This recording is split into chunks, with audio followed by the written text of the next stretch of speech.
حضرت فرماتے تھے ہمارے گشت اور ہماری ملاقاتیں برائے گشت اور برائے ملاقات نہیں ہے، بلکہ یہ برائے مسجد ہے۔ ہر ایک کا تعلق مسجد سے جڑے، ہر ایک کا تعلق اعمال مسجد سے جڑے۔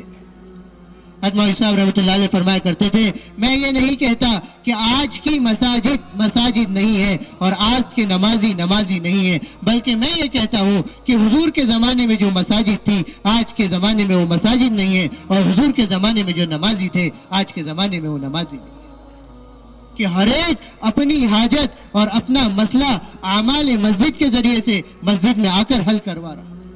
حضرت علی رضی اللہ عنہ فرماتے تھے حضور کے زمانے میں ہمارے بازار کہ سوق المسلمین کا مصلی المصلین، کہ ہمارے بازار بھی مساجد کی طرح بن گئے،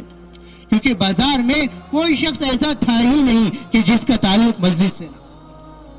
سارے مسئلے مسجد سے حل کیے جا رہے تھے۔ بارش رک گئی، جمعے کا دن ہے، صحابی رسول آئے، اے اللہ کے نبی بارش نہیں ہو رہی ہے، قحط سالی آ گئی، ہم سب پریشان ہیں، اب بارش کے لیے دعا کر دیجیے۔ حضور نے بارش کے لیے دعا مانگی۔ صحابہ فرماتے ہیں ہم مسجد سے باہر نکلے تو موسلا دھار بارش شروع ہو چکی تھی، ایک ہفتے تک بارش برستی رہی۔ دوسرا جمعہ آیا، حضور صلی اللہ علیہ وسلم خطبے کے لیے کھڑے ہوئے، ایک صحابہ آئے اور کہنے لگے اللہ کے نبی اب تو اتنی بارش ہو گئی کہ سڑکیں بھر گئی، کھیتیوں کو نقصان ہو رہا ہے، آپ دعا کر دیجئے کہ بارش رک جائے۔ حضور نے دعا مانگی اللہم حوالینا ولا علینا۔ صحابہ فرماتے ہیں ہم مسجد سے باہر نکلے تو سورج ہمارے سروں پر چمک رہا تھا۔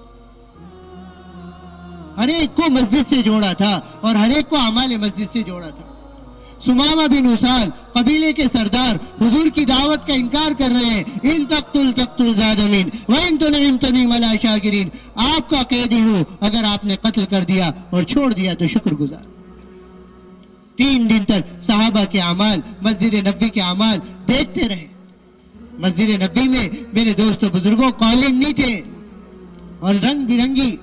کیا کہنا چاہیے لائٹیں نہیں تھی جو آج کے دور میں ہوتا ہے، لیکن مسجد نبوی سے وہ اعمال میرے دوستوں بزرگوں وہ اعمال زندہ کیے جا رہے تھے جن اعمال نے سارے عالم کو منور اور روشن کر رکھا۔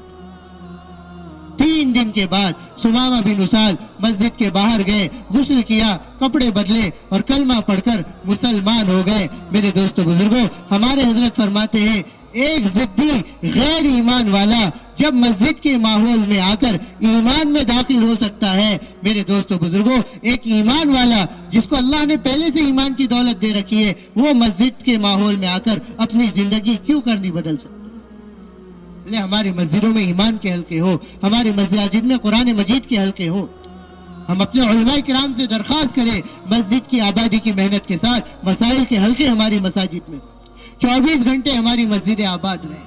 راتوں میں ہماری مسجدیں آباد رہیں، سنیما ہال راتوں میں آباد، باطل کے سارے اڈے راتوں میں آباد، ایئرپورٹ راتوں میں آباد، اسٹیشن راتوں میں آباد۔ کیا مصیبت آ گئی کہ ہماری مساجد راتوں میں ویران۔ اس لیے دوستو بزرگوں ساتھیوں نے جب راتوں کی محنت شروع کی، وہ نوجوان جن کی راتیں عیاشی میں گزرتی تھی، جن کی راتیں باطل کے اڈوں کو آباد کرنے میں گزرتی تھی، جن کی راتیں سنیما ہال میں گزرتی تھی، ایسے لوگوں کو محنت کی گئی، راتوں کی آبادی کے ذریعے سے مسجد میں لایا گیا، ان کو سمجھایا گیا، توبہ کرائی گئی، مسجد کے ماحول میں آ کر وہ متاثر ہو گئے۔ باطل کے اڈوں کو راتوں میں آباد کرنے والے نوجوان راتوں کے مسجد میں آ کر تہجد گزار